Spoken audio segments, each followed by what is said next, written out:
Kenapa seseorang selalu menggunakan logika dibandingkan imajinatifnya? Apa sih sebenarnya yang dimaksud dengan logika dan imajinasi? Assalamualaikum warahmatullahi wabarakatuh. Bersama dengan Abdul Rais, Certified Hypnotherapy. Berbicara tentang logika dan imajinasi, sebenarnya kita berbicara tentang pikiran sadar dan pikiran bawah sadar. Nah, seseorang itu memiliki pikiran sadar yang fungsinya ketindakan seseorang itu hanya 12%. Hanya 12%. Pikiran sadar juga itu adalah sesuatu hal yang kita tahu, yang seseorang tahu. Namun, seseorang juga memiliki pikiran bawah sadar atau alam bawah sadar, atau juga subconscious mind. Nah, apabila seseorang menggunakan subconscious mind ataupun alam bawah sadarnya untuk melakukan sesuatu, maka perannya sangat besar, 88%. Subconscious mind juga adalah sesuatu hal yang kita yakini. Bisa dibedakan antara sesuatu hal yang kita tahu dan sesuatu hal yang kita yakini. Nah, saya ingin mengulas tentang bisnis pasir bangka.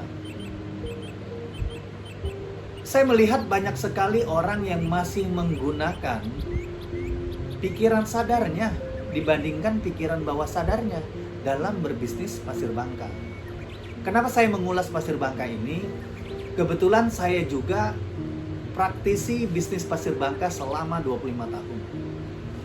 Saya pun sudah banyak menjalani hal-hal yang negatif, bahkan positif. Bahkan saya bisa menjadi seperti ini karena banyak sekali hal-hal negatif yang pernah saya lakukan karena ketidaktahuan pengetahuan tentang bisnis pasir bangka yang baik itu seperti apa. Sehingga saya memilih sekarang ini lebih fokus ke hipnoterapi, namun pasir bangka ini sudah di luar kepala dalam menjalankan bisnisnya.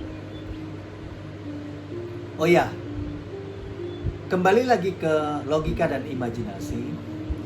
Saya contohkan seseorang yang berbisnis pasir bangka.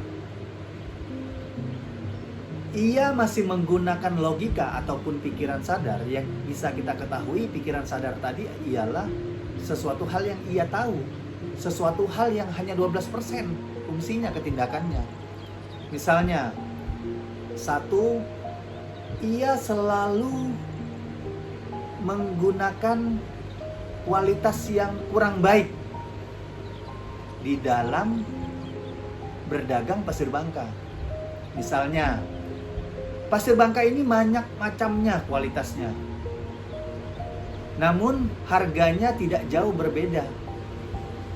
Selisih 5.000 sampai 10.000 per meter kubik dari harga pokok penjualan.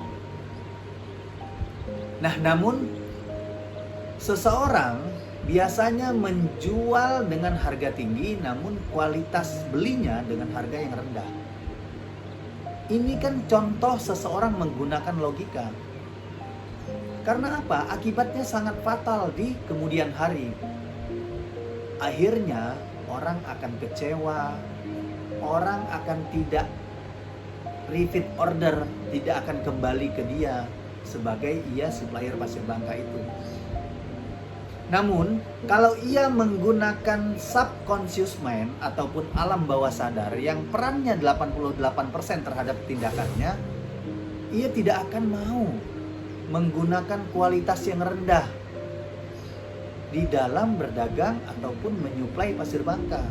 Nah, pasir bangka pun ada dua jenis kualitas. Yang pertama, kualitas dari pasir bangka itu sendiri. Yang kedua, kualitas packaging. Karena beda supplier akan beda packagingnya, akan beda volume bak truknya. Karena apa? Karena pasir bangka itu dikirimkan atau disuplai menggunakan bak truk yang kita sebut dengan packaging. Makanya seseorang pedagang semen, siapapun pedagangnya, siapapun supplier semennya, packagingnya akan sama, yaitu 40 kg dan 50 kg. Walaupun menyuplainya ke seluruh Indonesia. Namun sangat berbeda dengan seseorang sebagai supplier pasir bangka, packagingnya. Si A packagingnya akan sekian kubik, si B akan sekian kubik, si C akan sekian kubik. Memang kapasitas maksimal dari pasir bangka ini kalau menggunakan mobil yang berkapasitas 10 ton paling minimal 8 kubik lebih, dan yang 30 ton paling minimal 24 sekian, 22 sekian, 21 sekian. Tidak ada yang pas meter kubiknya, selalu ada desimal komanya. Nah, apakah masing-masing supplier berani memberikan garansi kualitas ukuran dan kualitas pasir bangka itu sendiri kepada calon-calon pembelinya? Saya sudah melakukan ini. Jadi, gunakanlah pikiran bawah sadar.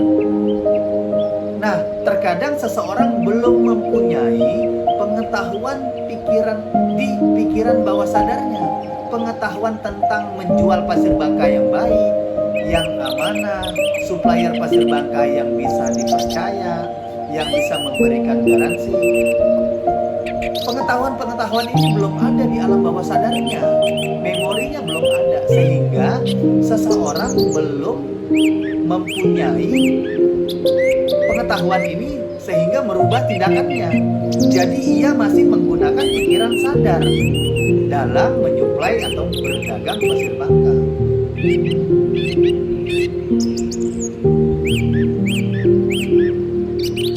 Nah, itulah pentingnya seseorang mempunyai pengetahuan agar ia bisa menjadi supplier pasir bangka yang baik, yang bisa dikenal banyak orang.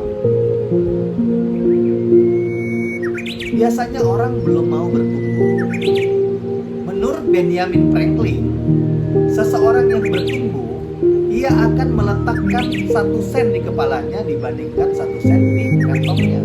Karena kalau seseorang bisa berinvestasi dalam seminar, dalam belajar, dalam membeli buku, untuk pengetahuan-pengetahuannya bertambah, untuk menginput memori-memori positif dalam bisnis ke dalam alam bawah sadarnya, maka seseorang bisa bertindak baik. Saya berharap kepada teman-teman, kepada kita semua, semakin meningkatkan kualitas diri agar bisnis yang kita jalani juga berkualitas, agar bisa mendapatkan lebih besar lagi keuntungan. Namun keuntungan kita yaitu keuntungan juga orang yang berbisnis kepada kita, yang membeli juga pasir bangka kita.